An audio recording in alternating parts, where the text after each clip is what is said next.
Hey guys, welcome back to Wizarding Alice. Welcome to my channel. I'm going to start off with an apology. I have to have my fan on today. It is so hot. It is the evening. I never film this late at night. It's 9 o'clock at night. I always film in the morning. But something about today, I was like, you know what? The sun's setting outside. It's gorgeous. We'll film, but it's still so hot. So I do have the fan going. Apologies about the whirring. Jolene is also underneath my chair, so Lord knows what noises she's gonna make. So to start with those disclaimers, I'm a professional YouTuber, I promise. Welcome. If you're new, this is a video I do every single season. I started in the winter and I've done spring, and now I'm on to my summer what I read this season video. Summer is quite an interesting one. I feel like in winter I read a lot of wintry books, and in spring I read a lot of springy books like romances and things like that. Summer was kind of all over the place. I don't really like summer beach reads. Generally, they're not like my favorite kind of books, so I kind of just tossed the genre, the season out the window and just read whatever I wanted to read, essentially. So it really is a bit of a mix. Let me count how many books I read this season. I should have done that before.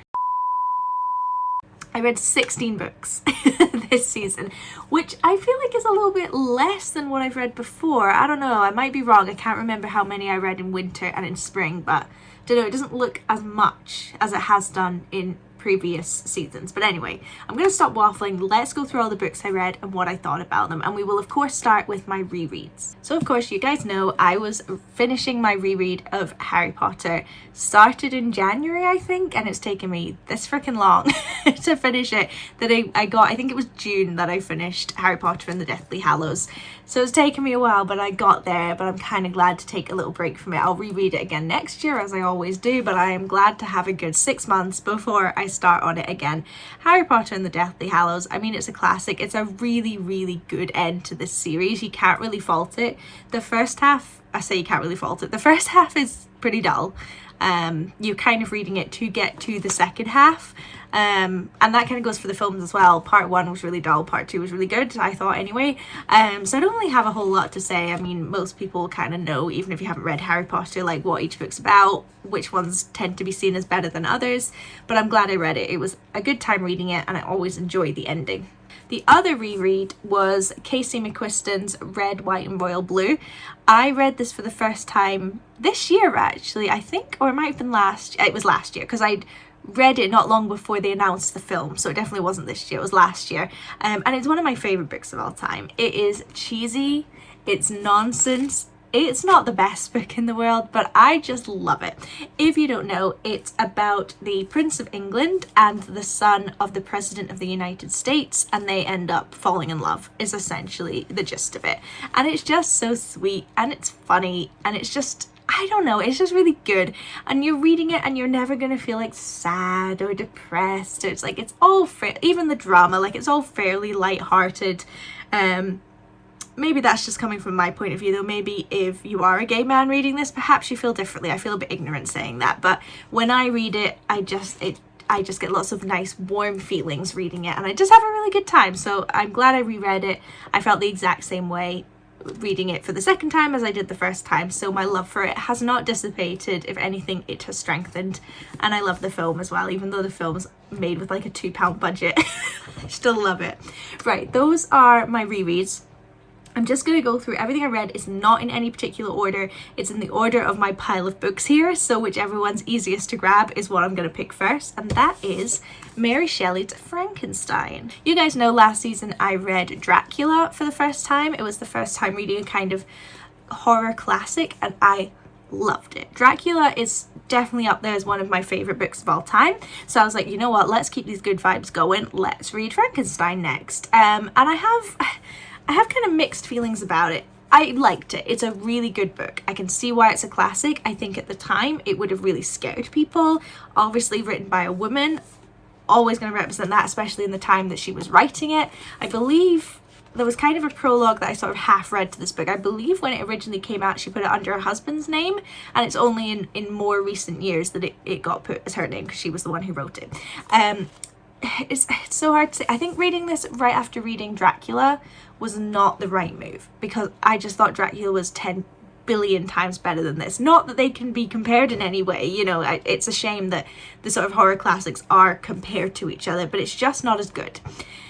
It's not scary, and I think that's on me for coming into it with the wrong expectations, that this book was going to be really scary, and it's just not. It's a spooky story, but it's not scary. Where there was points in Dracula where I could feel it. I was like getting those tingles of like, I'm scared right now. Never got that with this, and I think I just came into it with the wrong expectations, and it's a much slower burn as well. On top of that, I've never seen a Frankenstein film, but I know the general like pop culture gist of it, of like a man that's kind of got like bolts coming out his neck and, you know, can barely speak and all the rest of it. That is so far removed from what this book is. It's insane.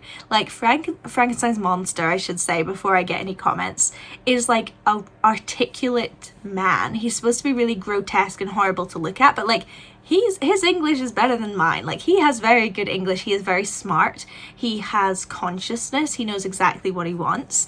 And it's very far removed from the pop culture one. So again, I think I just was a bit jarred when I read it. So really any problem I have with it comes from me and my own perceptions and my own knowledge going into it.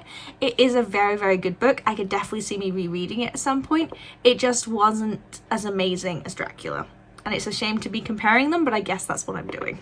So next we have A Murder Mystery by Tom Hindle, A Fatal Crossing. If you've seen my other What I Read This Season videos, you'll know that I read The Murder Game, which is also by Tom Hindle, and I really enjoyed it.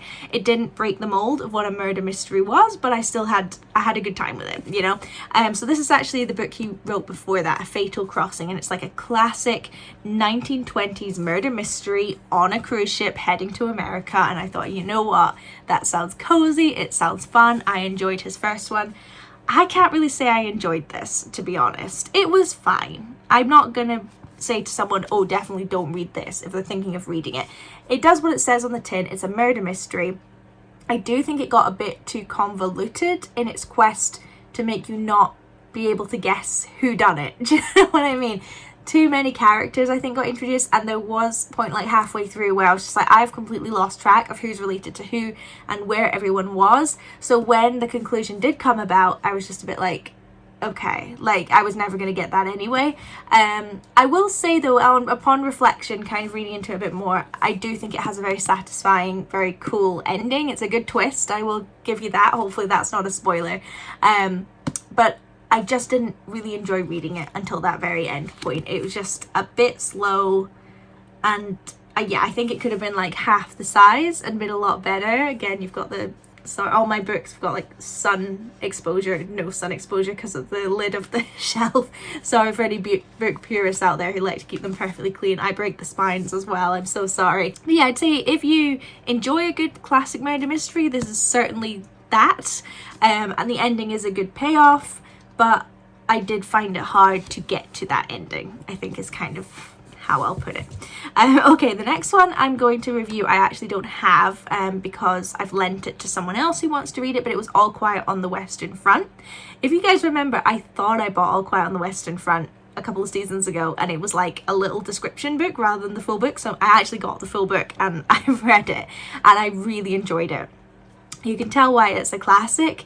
They say it's the only anti-war media. I was really into reading about this and watching YouTube videos for a while, that anything that claims it's anti-war, like any book or film that's writing about war and how terrible it is, typically ends up actually becoming pro-war, because it kind of glorifies what the soldiers go through and might make some people think like, oh, I want to be a hero, you know, I want to do that. Whereas this one, people say, is the only one that's truly anti-war and would never make anyone want to sign up to be a soldier or anything like that.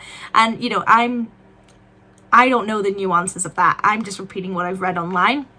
But I will say that this book certainly would not make you want to sign up for war. If you don't know, it's about a soldier in World War I and kind of his story. He's on the German side because the author is German and did fight in World War I. So a lot of the things he's talking about in this fictional book actually is something that he or someone else experienced in some form or another. And that makes it so jarring. Some of the things that he described the character experiencing genuinely turned my stomach. Like, I actually felt sick for a while after reading it, and here, I am not easily swayed by gross things, anything. I watch a lot of horror. You know, anytime there's some kind of horrible thing in the news, I tend to read about it, not in like some kind of weird way, but you know, you just sort of read the news, and although, you know, you feel sympathy and empathy, it doesn't make me feel like sick. Like, I think I've got quite a high tolerance for violence and things like that. As awful as that, so I don't think I'm explaining myself well. I'm just saying I very rarely will actually feel like sick about something, like something actually turns my stomach, something actually puts me off my food. Do you know what I mean? Normally it's more in the head than in the body, I think is what I might end up cutting that out, I don't know. But anyway, this one made me feel sick, and I don't normally feel sick about things. That's what I'm trying to say. It was truly horrific, and knowing that this is what not just one man went through, but thousands of millions of people experienced in the war is just unbelievable. And yes, I have seen the film, not the old one, but the new one that was on Netflix. I saw that before I read the film, so before I read the book, so I kind of knew what was generally coming, and I thought the film was fantastic, and I thought the book was just as good. I recommend it to anyone who just wants to know a little bit more about history, especially World War One, because I think it's fantastic. He has written other books. I think at some point I'll probably get around to reading them, but I know that this is kind of like his main one, so really glad I read it. I think it was an important thing to read. Okay, the next book I read, I am so behind on this, A Good Girl's Guide to Murder by Holly Jackson. This has been out for ages. It has its own TV show that I'll need to watch at some point. I am so behind, and she's written so many other books that everyone else says is really good, so they're definitely on my to read list. But yeah, basically, if you haven't heard of this book, it's very popular. It's about this girl, this high school girl, who as her like final year project decides to reinvestigate a murder that happened in her town, because she doesn't think the guy who was accused of doing it actually did it. So she kind of gets together with this guy's brother, who obviously also doesn't think that his brother did it, and they kind of reinvestigate the case, and they find out all these new things, and like new suspects come up and all this kind of thing. It is like your classic murder mystery, it's just got a modern twist to it, because it's a mix of a traditional book along with logs and emails and maps and things like that. So it's kind of a mix of the book and her research project. Really cool way to do it. Definitely breaks up the story a lot, so you never feel like you're reading too much, which sounds dumb because you've picked up a book. I don't know, maybe I shouldn't film in the evenings anymore. I don't think I'm making any sense, but I will say I loved this book. It's absolutely one of my favorite books that I've read this entire season. It's so good. I was gripped. I could have easily read it all in one sitting. I just didn't have the time to do it, but I would have quite happily done it. All the characters were really likable. I was really invested in the story. I really liked the ending. I thought it was a very satisfying ending. You know, it's one of those, do you know when you really like a book, you don't actually have that much to say about it compared to if you don't like it that much? It's just really good. It's well written. Characters are well written. I could understand everyone's different point of view, why different people were suspects. You know, I understood how the ending came to be. There was like twist on twist on twist. It was really good, so I'm really looking forward to watching the TV show at one point, but I want to have a bit of time to actually like pay attention to it. So I'll do that at some point, and I'm definitely going to be reading some of her other books. The next book I'm going to talk about, I don't have, because I got a library card. Woohoo! First time since I was a child I've had a library card, because I totally ran out of money last month. So if I wanted to get new books, I needed to go to the library. So I'm sure every now and again I'll pop to the library and get some new books. The first one was Edward IV, which is a Penguin Monarchy book collection. So essentially they have got an expert on each monarch that's ever been in the United Kingdom, or at least in England, and have them written a small book. It was honestly like, I've been using a lot of pens today. It's like this thick. Like you could again read it in one sitting quite easily if you wanted to. So that my library just happened to have the one on Edward IV, and I'm really into royal history, but with a caveat. I like the old stuff. I'm really into like the Tudors and the Georgians and the War of the Roses. I could not give a stuff about anything later than that in terms of the royal family. I am not a royalist. I am not a sycophant over the king or the queen or anything like that. So I feel like when I say I'm really into royal history, people will be like, she's a royalist. I'm not. It's fine if you are, but I'm not. But I do enjoy the kind of history of that, because I feel like by learning about the history of a monarch, you do tend to learn a lot about the history of the culture at the time and all that kind of thing as well. So this one was on Edward IV, which I knew a little about, because if you remember last season, I actually can't remember what the book was called now, but it was one of those historical fiction books about his daughter Elizabeth, who was the mother of Henry VIII, so he's the grandfather of Henry VIII. So obviously he featured quite heavily in that book, so I did know quite a lot about him, but I should clarify this is a factual book, not a fiction book like that one.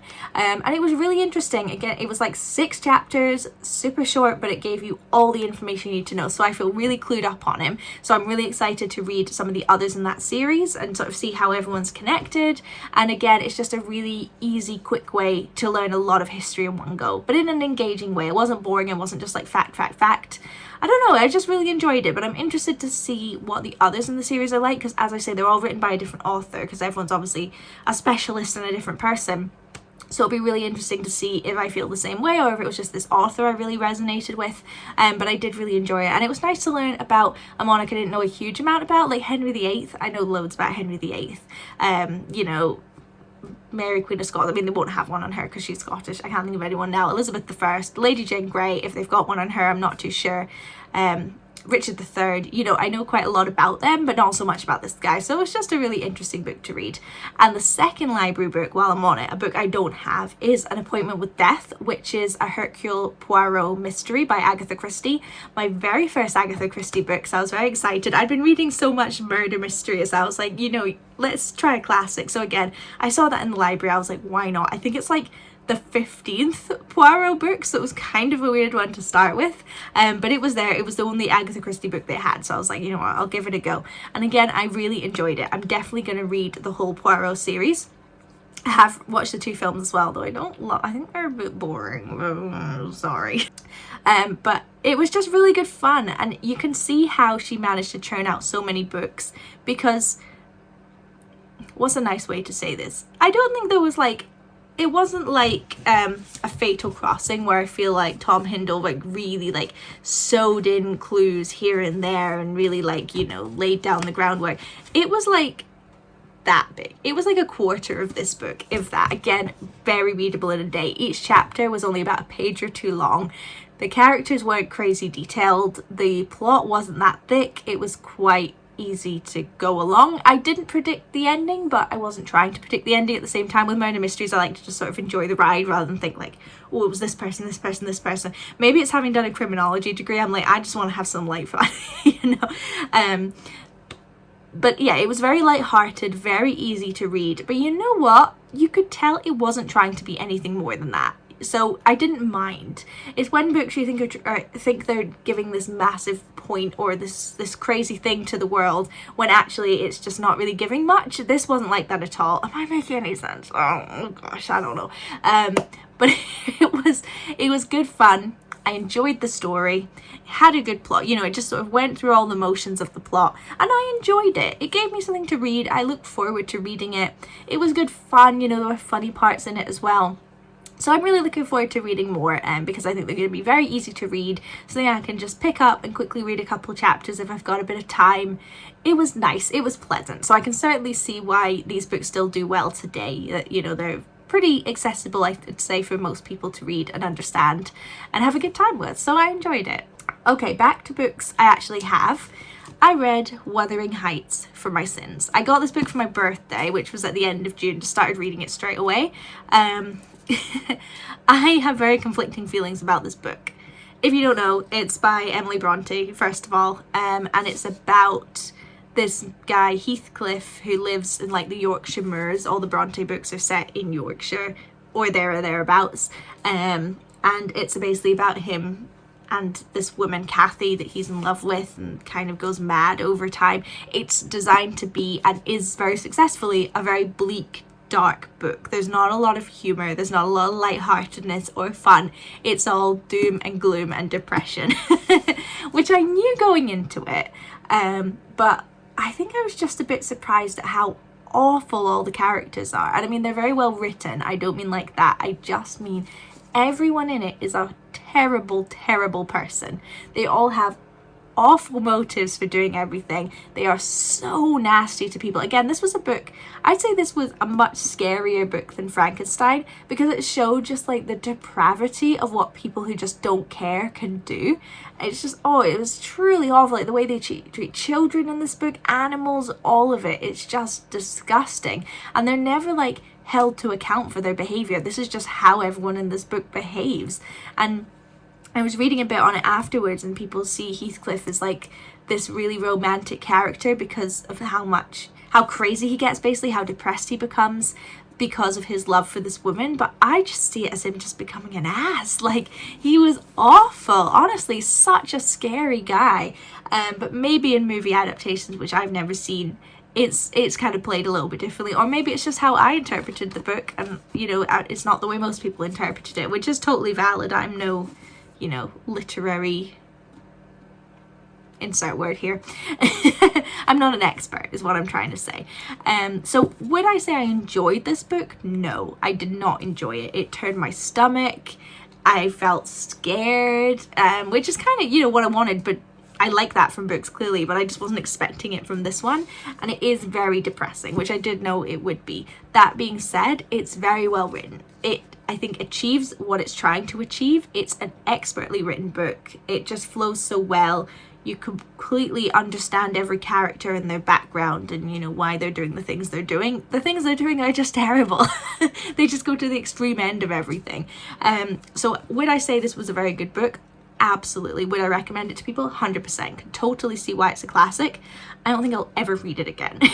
I'm keeping it because it's a gorgeous book, and it's part of my what one is it? The what is it? The Wordsworth Collector's Editions. That's what they are.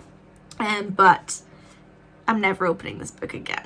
It scarred me. It damaged me. I'm done. I'm done ever talking about it now. Okay, moving on. I'm on a roll. You guys know I love Ali Hazelwood books. I read, what was it? The Love Hypothesis, I think, in my last one, and I loved it. I thought it was a great book. So I read 3 more of her books. I've just realized I haven't pulled one from my bookcase, so I'll talk about that first. It is Check and Mate. It's the first one that's not part of her like science series that I enjoy.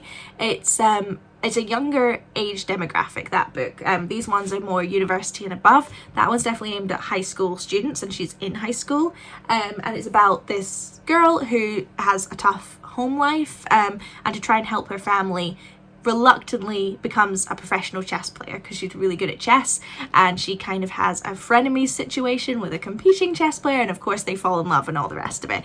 It's a great book. It's probably my least favorite of the ones of hers that I've read, including the 2 I'll go into, but I still really enjoyed it. I think just because it was for a younger demographic, it just didn't hit me the same way, you know, whereas these are kind of more in my age range, I suppose, although I'm well past university now, geez. But it was good fun. I really enjoyed it. Would I read it again? Yeah, probably at some point, but I wouldn't be like rushing back to read it.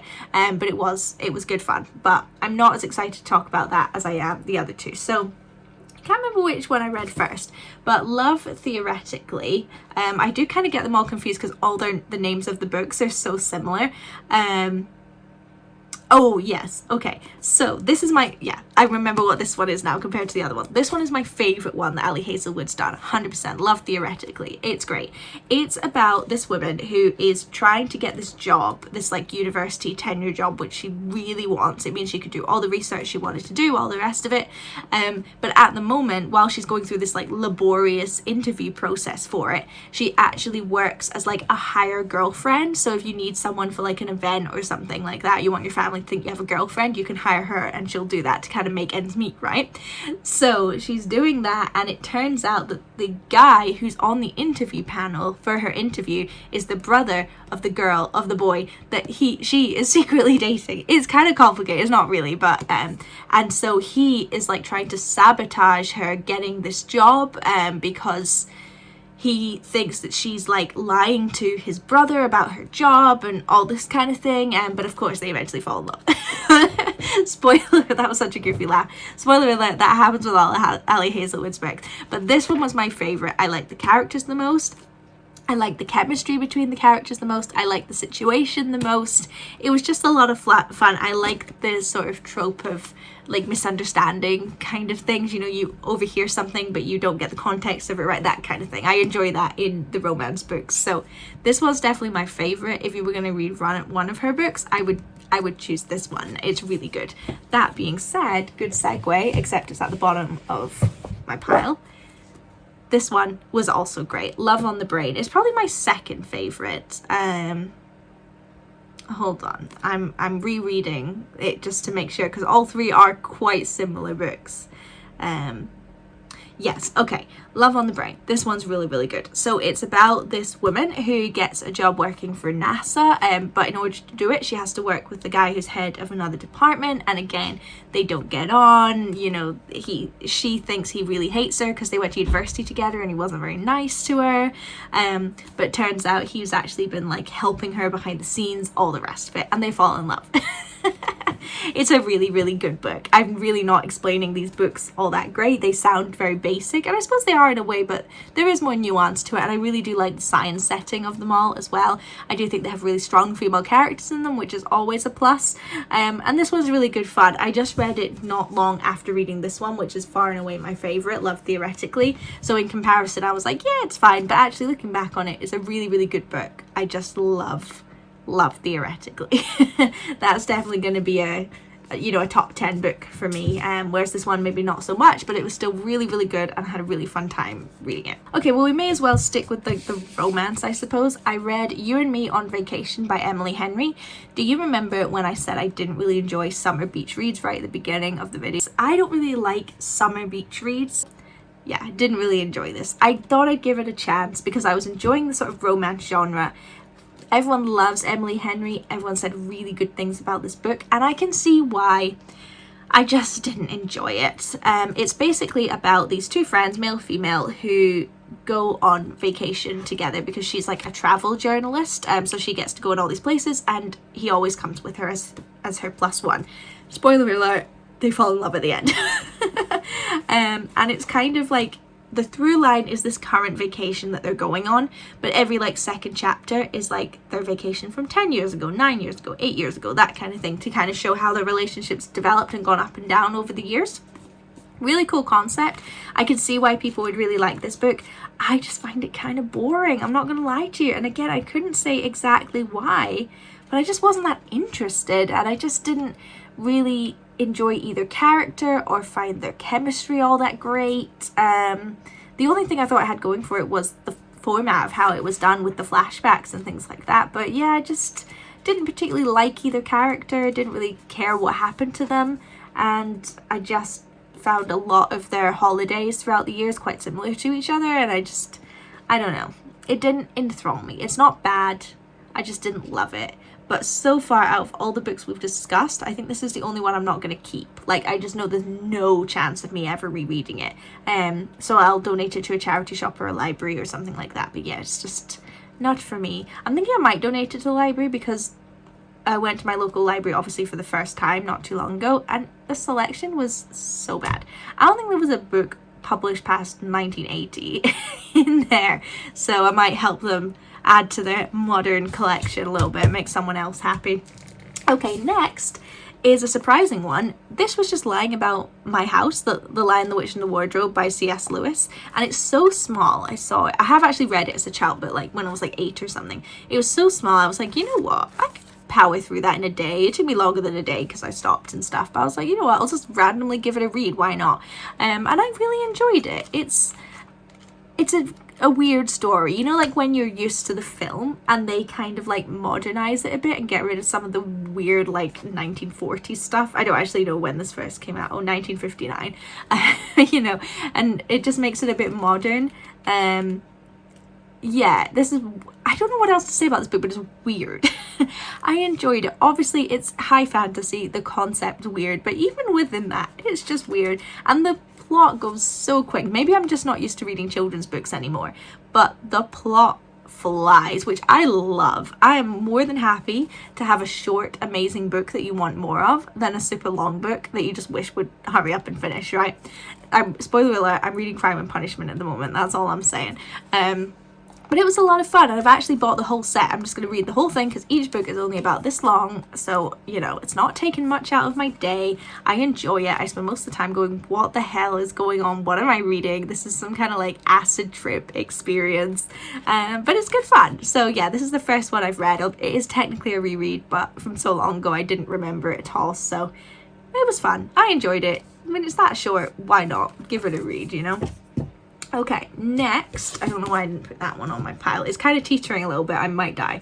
The next one I read is a newer book. It's Philippa Gregory's Normal Women, 900 Years of Making History. Philippa Gregory writes a lot of historical fiction. She's most famous for writing The Other Boleyn Girl. I've read quite a few of her books and I really like her writing. But this is her first like non-fiction book that's not historical fiction, that's based on fact. This is just pure facts, right? It's huge, by the way. It's really nice looking though, and basically it's about all the women in history that weren't exceptional. You know, when you hear about women in history, you very rarely hear about women in history, but when you do, it's the rich ones, the queens, the empresses, or the ones who did something absolutely crazy, like Rosa Parks or you know, Emmeline Pankhurst, you know, people who really made like huge change.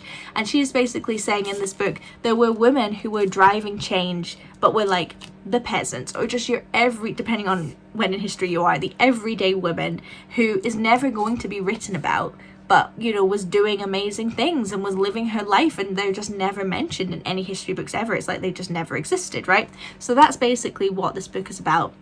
And I thought, heck yeah, you know, why not? She does mention some exceptional women as well. They don't get ignored, but it is mostly about just what generally were women up to compared to men, which you do hear about all the time. Like when men were at war, what were women doing? Turns out at war as well. You just never hear about it. So this book, I'm so glad I read it. It gave me so much information that I didn't know, and so much appreciation for women throughout history.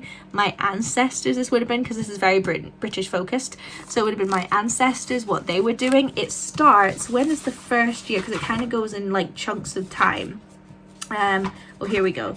Part 1 is 1066 is when it starts to 1348, so it starts early. And then the last one it finishes in 1994, which is called A Woman Today.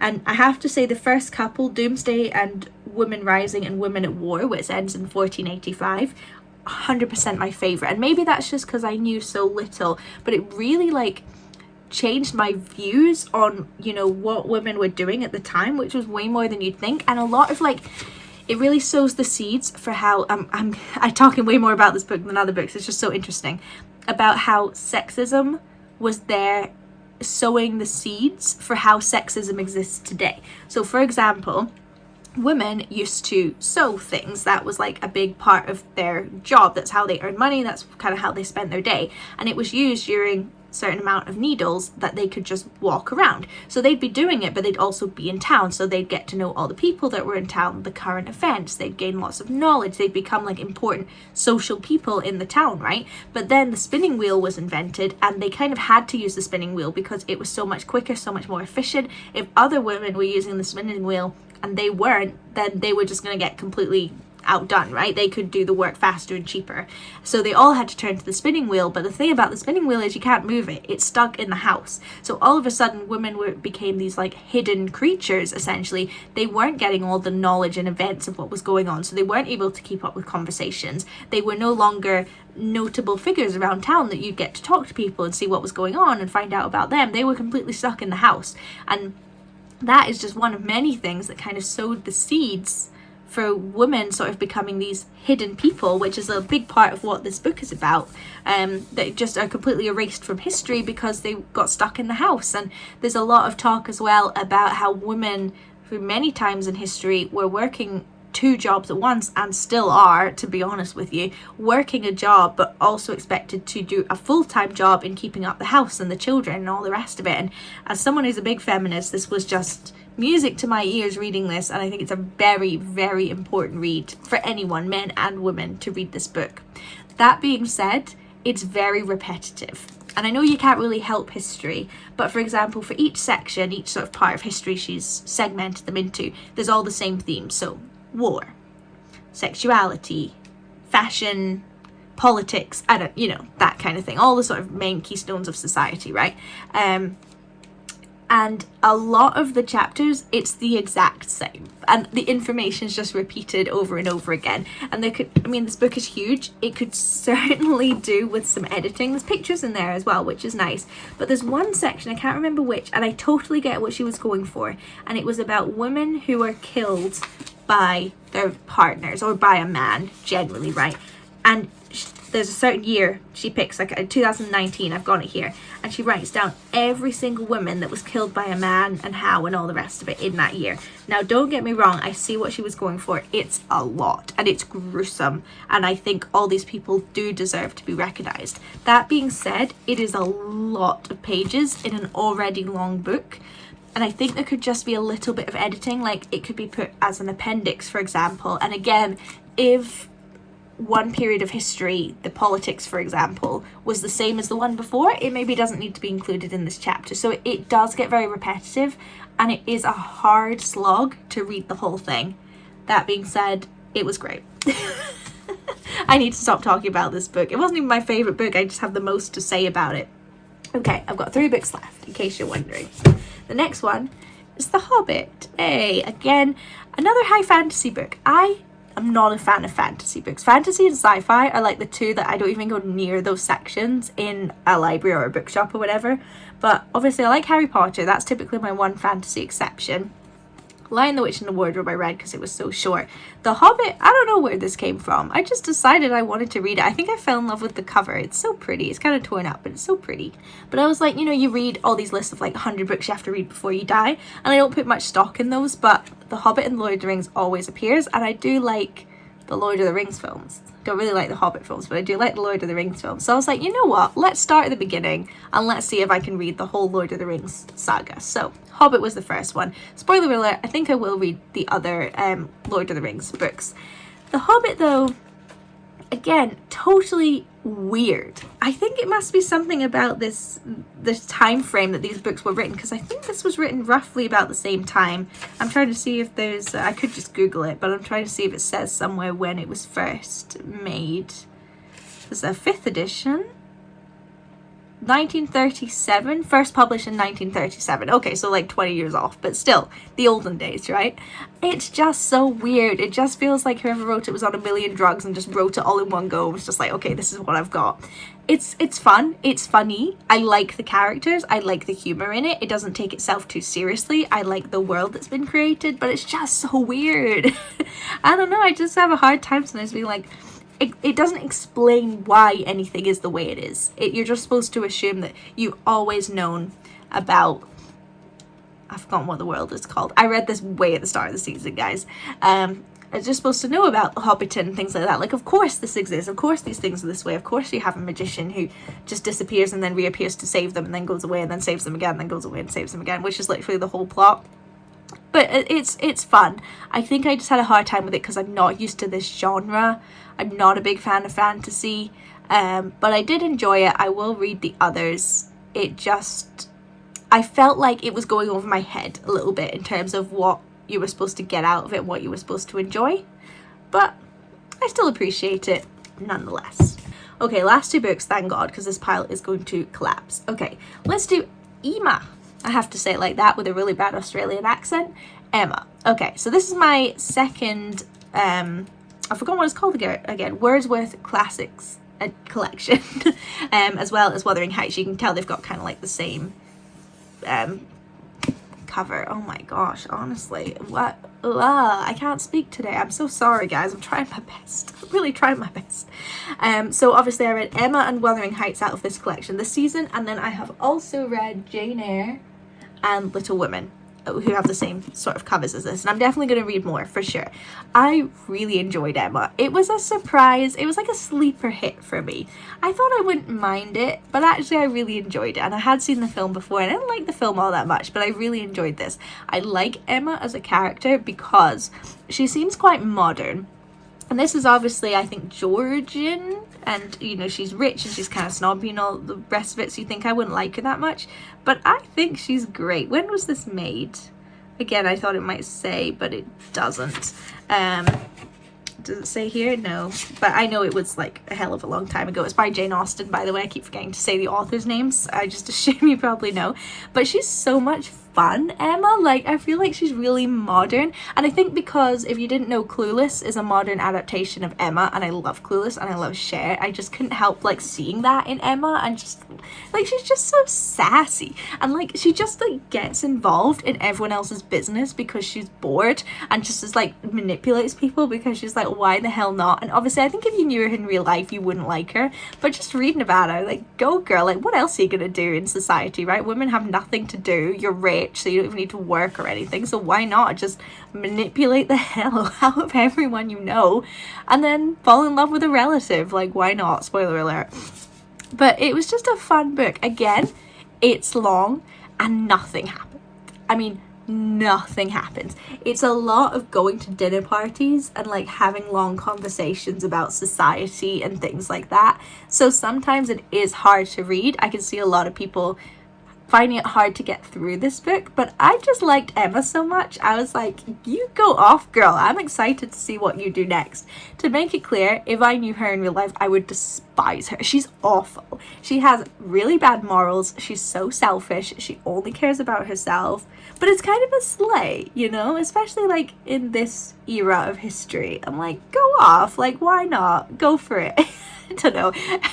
I'm totally contradicting myself, but it was fun. I enjoyed it. And I like being in the sort of Regency era. It's just, I don't know. I like it. It was fun. Okay. Very last book. 1984, George Orwell. Very different from Emma. Again, this was a book I was just like, you know what? I feel like this is an important book and I've actually never read it. I've only read Animal Farm, which I really enjoyed. I read it in English class in high school as well, so I really delved into like the meaning of it and everything, which obviously gives you a bigger appreciation of it. But this book was amazing, question mark. Okay, I'm leaning back for this one. This is the first one I've leant back in my chair for. It's a really good book. It's really well written. I can totally see what it's saying about society, and it really puts a lens up, as cliched as that sounds, to society, to be like, this is totally how things could go, especially when this was written, which was obviously pre-1984. If I read it when it came out, I would have been terrified for the future. I'm like, Jesus Christ. And obviously there are elements that have come true, which is kind of terrifying. That being said, am I ready for that being said yet? We'll start with the positive, then that being said. And I can see why it's a classic, 100%, and it was really good and I really enjoyed reading it. That being said, there was some leaps of logic that I just didn't quite understand. Like, for example, he's kind of fairly high up in society. He works for the government, and consequently, Big Brother is always watching you, right? He's got cameras on him everywhere watching him. It's like a terrifying existence, right? But the people who are kind of considered, I can't remember what they're called, but like the lower class of people, so kind of like the peasants, essentially, the people who are pretty poor, they're kind of seen and portrayed as just having a great time. Like, yes, you don't have a huge amount of money, but everyone seemed to sort of have enough. There was no one who was like scrounging. Like, everyone had a house, they had enough food, and they could have electricity and stuff like that. Everyone seemed to get on. Anytime he saw them, they were always having a great time, and they were never observed, never, because they just weren't seen as important enough. So the whole time, and maybe again there's some meaning, there's something he's trying to say in portraying it this way that I'm just not getting. Please let me know if there is something I'm missing. But the whole time I was like, it's not worth working for the government to have a little bit extra money to just be terrified the whole time, being observed and possibly killed at any moment, when, you know, you could live a pretty nice life and just not have to deal with it. So I didn't quite understand why that was that part of the book. I was just like, surely you should just quit your job and go work somewhere else that's not in the government, right? But anyway, I don't know. On top of that, I suppose it's kind of to be expected with a book like this. It's very sexist, and I mean very sexist. You're not really allowed to say this word on YouTube, but he basically talks about, so this woman ends up, spoiler alert, basically saying, I'm in love with you, right? Brilliant.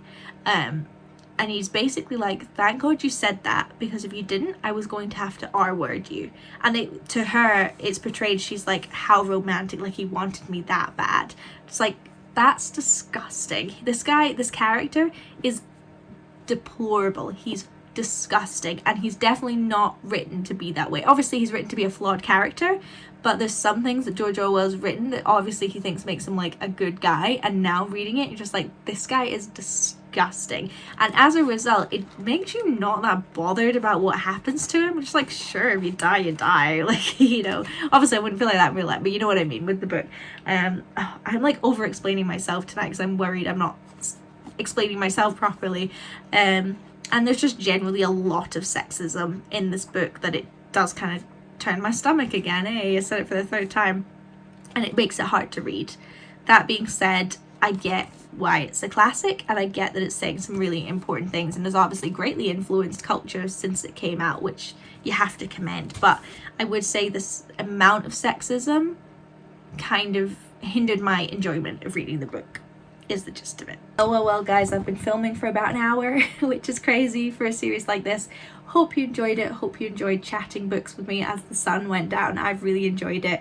But now I've got to put all those books back, which is super fun.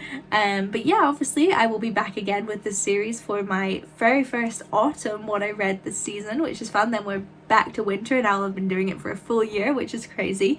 I'm still loving reading, having such a great time with it. Having these videos, knowing that I'm going to be filming them, really like increases the amount of books I read as well, which is great. It's really great encouragement.